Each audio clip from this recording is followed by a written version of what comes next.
Alors Nathalie, personne ne l'a présentée, donc je vais le faire, et j'ai le plaisir de côtoyer Nathalie depuis 2001. Alors Nathalie, 47 ans, je ne vais pas dire ses mensurations, c'est très plaisant, 3 enfants, elle est arrivée sur la ville de Corbeil-Essonnes dans les années 90, et elle n'a eu de cesse depuis ce temps-là de se consacrer non seulement à son travail, puisqu'elle était à ce moment-là avocate.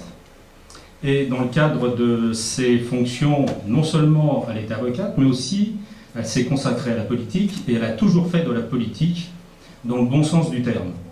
C'est-à-dire de la politique vers les gens, et non pas une politique qui se construit simplement par rapport à des partis. Elle est tout le temps sur le terrain, elle travaille sur des dossiers, quand vous lui donnez un dossier, elle s'en occupe, et elle vous donne la réponse. Et souvent, c'est une réponse toujours positive. Les uns et les autres qui ont pu faire en sorte de lui soumettre des dossiers importants ont pu se rendre compte combien elle travaillait d'une manière très importante sur les dossiers qui lui étaient confiés, non seulement à la ville de Corbeil, mais aussi au niveau du conseil régional, puisque Nathalie est conseillère régionale aussi. Elle a fait en sorte, pour vraiment s'impliquer encore plus sur la ville de Corbeil-Essonnes, d'arrêter son cabinet d'avocat, puisque la politique nous prend beaucoup de temps pour ceux qui s'y consacrent à plein temps, et nous tous, nous avons décidé de nous y consacrer le plus longtemps possible dans le cadre des journées qui ne font que 24 heures. Et dans ce cadre-là, bien souvent, à la fin d'un conseil municipal, lorsque nous finissions vers minuit, 1 h du matin, comme elle travaillait encore à ce moment-là, dans son cabinet d'avocat, elle allait travailler jusqu'à 2 h, 3 h, 4 h du matin, pour pouvoir continuer son activité. Elle a décidé d'arrêter son activité pour se consacrer complètement à la ville de Corbeil-Essonnes. Elle a donc soutenu la majorité municipale dont nous faisions partie auparavant, et elle était le pilier central de cette majorité municipale. La logique des choses aurait voulu que Nathalie soit la tête de liste représentante l'ensemble de l'ancienne majorité municipale. Il n'a pas voulu... Ça se passe comme ça, c'est bien dommage. Je pense que ça aurait été quelque chose de très intéressant, puisque nous avions la connaissance de tous les dossiers qui étaient importants sur la ville, et Dieu sait que cette ville a des dossiers importants qu'il faut traiter. Donc nous étions tout un panel de personnes qui connaissions ces dossiers-là, mais qui, par volonté politique, n'ont pas pu se réunir sous une même identité. Et c'est pour ça qu'avec Nathalie nous a emmenés derrière elle en nous disant il faut relever le défi. Elle a su mettre de côté son étiquette politique en nous disant mon étiquette politique n'a rien à voir dans l'affaire, vous venez avec vos qualités, vos appartenances politiques, la priorité que vous avez les uns et les autres, c'est de faire en sorte que nous puissions faire de la ville de Corbeil-Essonnes une ville dont on est fier, dont on veut redorer le blason, dont on sait pertinemment qu'il y a des qualités extraordinaires dans cette ville. J'ai toujours dit du temps de M. Combrisson, alors là je remonte un petit peu 20 ans ou 25 ans en arrière, que Corbeil-Essonnes pourrait être le petit Annecy du sud de l'Île-de-France. Nous avons l'Essonne et la Seine. Nous devons travailler sur la redynamisation du centre-ville, nous devons retravailler sur la culture, nous devons retravailler sur la jeunesse, nous devons retravailler sur beaucoup de points, et surtout sur un point financier et économique, redresser cette ville. Nathalie nous a proposé un projet qui pour nous est le meilleur, et c'est pour ça que nous nous retrouvons tous derrière elle, et je tiens à la féliciter d'avoir pris ses responsabilités, parce que c'est très difficile de pouvoir faire ça. Et les uns et les autres ont passé déjà des nuits blanches à préparer ce projet qui vous sera soumis et que j'espère vous partagerez les uns et les autres. Merci et bravo Nathalie.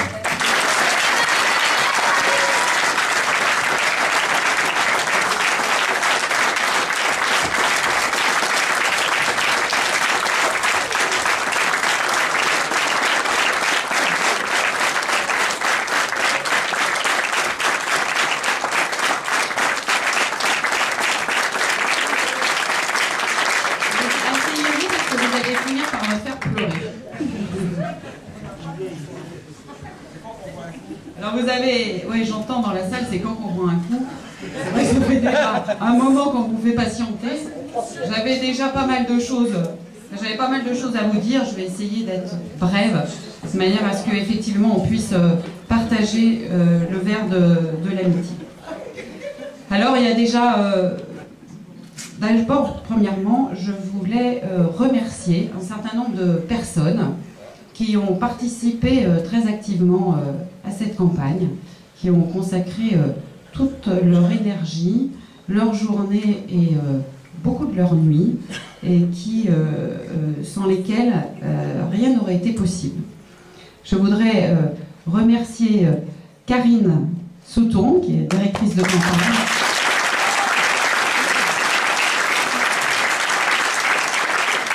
Clément, qui est notre graphiste, avec tous les documents de campagne qui déjà créés.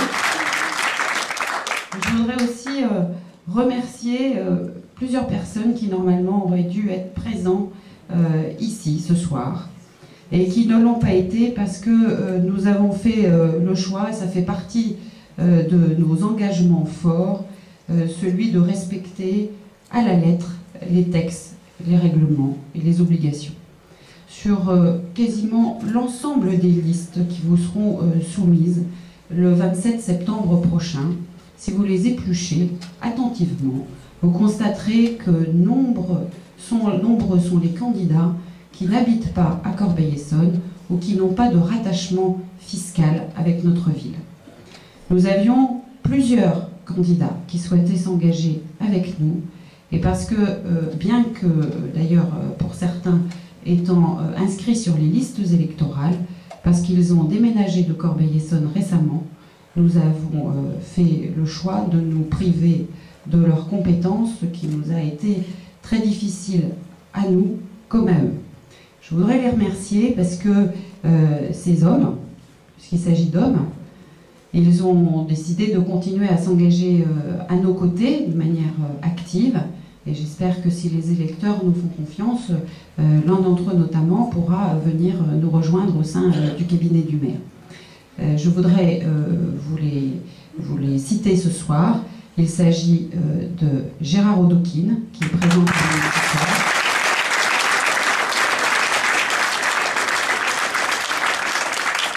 Donc, vous connaissez les fonctions importantes qui ont été les siennes au collège de la Nacelle, qui a pris une part active à notre campagne et dont on connaît toutes les qualités et la compétence.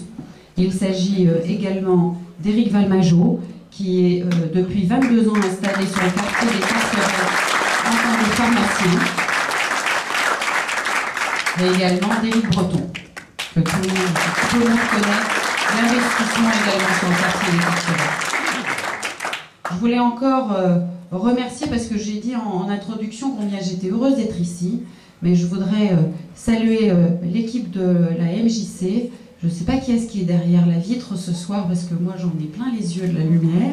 Je pense qu'il doit y avoir Laurent Martin, peut-être Armando, peut-être Yann. Vous pouvez les saluer et les remercier de leur présence toujours aussi efficace. Je vais essayer de ne pas être très longue.